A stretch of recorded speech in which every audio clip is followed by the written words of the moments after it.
Assalamualaikum warahmatullahi wabarakatuh. Semoga anda sentiasa berada di dalam keadaan yang sihat sejahtera. Selamat kembali ke channel Mystic Horror. Dah lama saya tak buat video.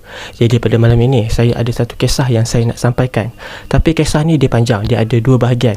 Tapi pada malam ini saya akan bacakan yang part 1 dulu. Nanti ada masa saya akan upload yang part yang kedua. Jadi saya harap anda semua terhiburlah dengan kisah ni. Dan kisah ini diambil daripada kisah seram makhluk gaib, iaitu grup dekat Facebook. Jadi tanpa buang masa, jom kita dengar kisah kita pada malam ni. Aku seorang pegawai penyiasat, senang cakap detektif lah. Ini kes yang complicated sekali bila melibatkan alam mistik. Jam 2 pagi kami dapat call ada kes bunuh. So semua anggota pergi crime location. Sampai dekat situ, forensik apa semua dah ada dah. Dan bila kami masuk ke dalam, mereka dah nak tutup dah mayat tu dengan plastik hitam. Dan aku pun suruh buka lah, nak tengok kan. Elok saja mereka buka, semua muka terkejut. Mayat memang ngeri. Jadi aku pun suruh tutup balik lah, cover up.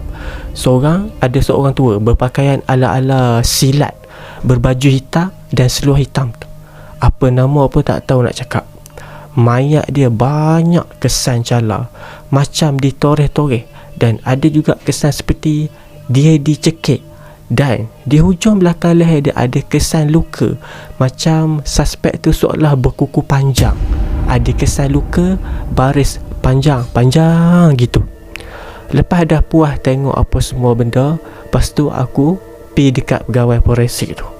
Mula kami sampai pun dia datang, tapi aku nak pergi tengok dulu. Sampai dekat dia, aku tanya, "What you got?" Jadi dia pun explain lah macam-macam.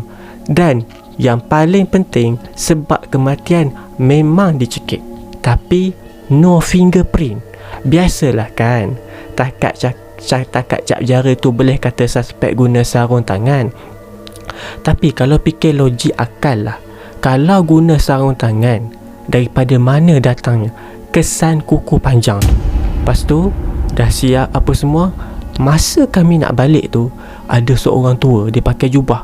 Masa kami datang tadi pun dia dah ada dah. Tapi cara dia pandang rumah tu macam ada something dengan dia. Aku pun ignore je lah. Mungkin dia tak pernah tengok kes macam tu lagi lah kot. Mayat pun dah dibawa naik jeep pergi ke hospital nak postmortem. Disebabkan mayat memang dah teruk, jadi mereka nak buat cepat-cepat lah, nak cari kot ada bukti-bukti yang boleh bantu siasatan kami. Dalam pukul 4 lebih macam tu, ada lagi call, tapi kali ni daripada pihak hospital. Aku pun fikirlah yang mereka mungkin ada jumpa sesuatu lah. Mereka tak cakap dalam telefon, katanya susah nak explain. Jadi kami pergilah ke hospital pula. Bila sampai dekat hospital, nak pergi ambil sarung tangan, mask apa semua, nak masuk dalam, last doktor panggil, cakap tak payah pula semua tu. Dia panggil datang sebab nak bercakap sesuatu. Kami semua dah pelik. Kenapa? Kalau ia pun, bagilah kami tengok dulu apa yang dia dapat. Jadi dia pun bawa kami masuk office.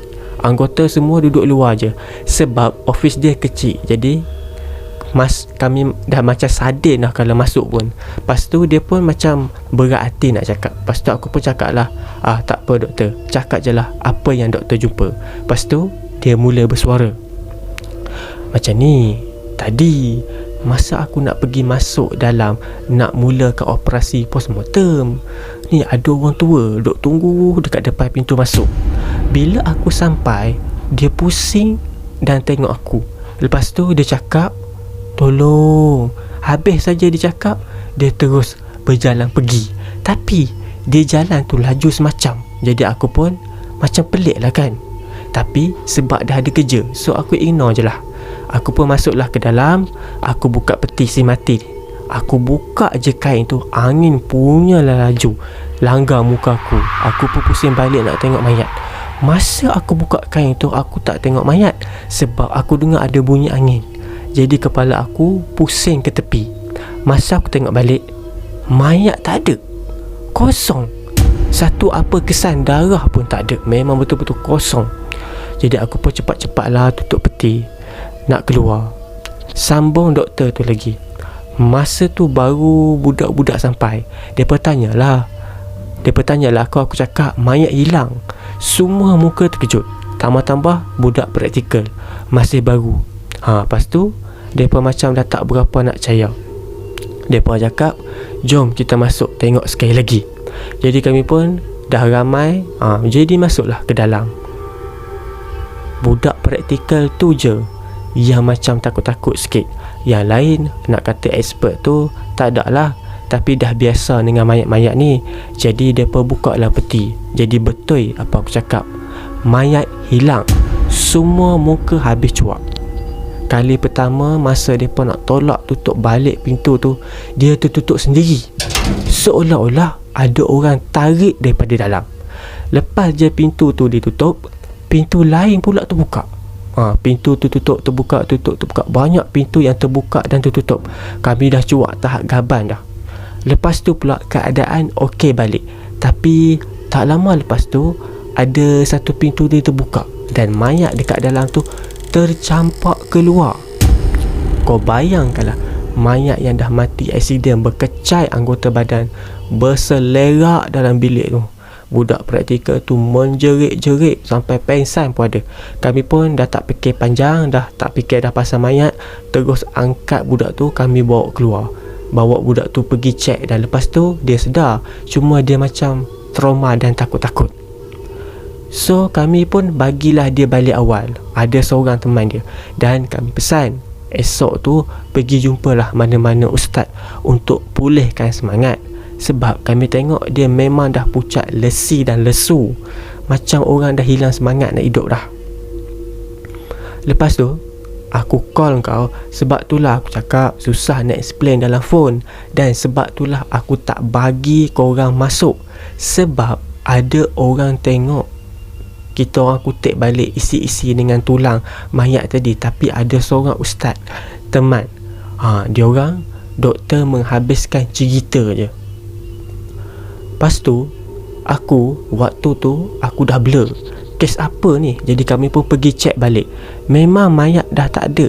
Dan tak ada kesan ada orang datang curi mayat atau apa-apa je lah. Dan masa kami cek pun ustaz tu ada. So alhamdulillah, nothing happen lah. Jam pun dah lewat. Waktu tu kami semua balik ke rumah dulu. Aku masa nak sampai rumah tu, aku nampak macam ada orang tengah tunggu depan pagar. Tapi sama-sama sebab jauh. Dan bila sampai tak ada orang pun. Tapi disebabkan polis kan, memang dah diajar jadi curiga. Jadi aku keluarkanlah pistol Glock, pergi tengok. Pistol masih dekat tangan. Dah puas hati semua, simpan balik pistol. Jadi aku pun keluar balik ke kereta nak ambil barang-barang. Kes macam gambar lah apa semua. Oh, lupa nak cakap, kami dah cek semua latar belakang si mati tu. Memang tak ada keluarga dah. Aku lock pintu semua, masuk dalam, terus ke bilik air nak cuci apa yang patut. Yelah kan, kau baru balik daripada lokasi pembunuhan. Lepas tu pergi bilik mayat lagi. Jadi aku buka baju. Dan masa aku nak buka baju tu ke dalam baldi, nak letak dalam baldi, aku perasan ada darah setumpuk kat belakang baju. Jadi aku pun turunlah ke bawah nak ambil sabun. Masa aku nak naik balik, darah tu dah tak ada. Hilang baju aku bersih. Jadi aku pun dengan penat apa semua, aku fikir yang darah tu semuanya maybe dalam khayalan aku. Jadi aku ignore je lah. Lepas mandi apa semua, aku terus tidur. Sebelum tidur, aku sempat lagi tengok gambar kes tadi. Lepas dah habis puas aku tengok, aku pun sambung tidur. Masa tidur tu lah aku dapat mimpi. Aku mimpi ada orang tua tu datang dekat aku cakap benda yang sama, tolong. Lepas tu dia belah, hilang terus. Esok siang aku decide nak pergi rumah semalam. Kami tak pergi satu unit terus. Aku pergi dengan partner in crime aku je. Jadi partner aku ni, aku namakan dia Z. Okay, Z. Z ni pun okey lah dia ikut sebab dia tak berapa penakut sangat. Kami sampai dekat lokasi. Rasa heran yang amat. Rumah tu lain, berbeza daripada semalam. Rumah tu usang gila. Nak kata silap rumah, memang taklah, tak mungkin silap rumah. Tali kuning polis tu pun masih ada lagi. Jadi memang betul lah rumah dia. Jadi si Z ni tanya, nak masuk ke tak? Aku diam kejap. Alang-alang dah sampai, aku decide nak masuk jugalah. So kami masuklah, check kat sana sini. Tak jumpa apa-apa pun yang boleh bantu siasatan kes rumit ni. Jadi balik IPD, semua budak tanyalah ada apa-apa ke. Kami cakap tak ada apa-apalah, sebab memang tak jumpa apa-apa pun. Lepas tu adalah seorang ni, dia datang. Dia cakap tadi masa dia cek gambar tu ada tulisan Thailand dekat belakang gambar tu lah. Jadi kami semua pelik. Lepas tu aku pun masuk office. Aku keluarkan gambar beg, tengok ada juga sama macam gambar budak tu. Lepas tu aku suruh semua cek. Terkejut kami, semua ada tulisan sama dekat belakang gambar. Kami semua tak seorang pun tahu bahasa Thai. Jadi kami carilah dekat IPD tu siapa yang terror berbahasa Thailand. Akhirnya jumpa. Lepas tu tahu apa orang tu cakap? Dia cakap ni bahasa Thailand tapi bahasa lama sikit. Dia cakap bahasa diorang banyak dan maksud perkataan tu jeng jeng. Maksud dia, jangan ganggu aku. Kalau cuba juga, hidup kau tak aman. Menambahkan lagi kekerumitan. Satu unit pelik. Semua diam je hari tu. Kami pun tak banyak habiskan masa kat dalam office. Selalu keluar buat rondaan. Unit khas kan, best lah, pakai baju biasa apa semua. Jadi taklah dibelengur sangat pasal kes tu. So malam tu aku sekali lagi ajak Z pergi rumah tu. Kami sampai kat rumah tu dalam lebih pukul 12 ke atas. Rumah tu macam biasa balik, macam mula-mula kami datang. Jadi kami pun masuklah ke dalam. Guess what? Mayat ada dalam rumah, still macam semalam. So kami nak panggil forensik apa semua, belum sempat call, mayat bangun, jatuh telefon babe. Depan mata kau tengok benda pelik macam gitu. Z ni dah nak lari dah. Belum sempat dia sampai pintu, kedebung pintu tu tutup sendiri dah. Tingkap semua tertutup rapat pula tu.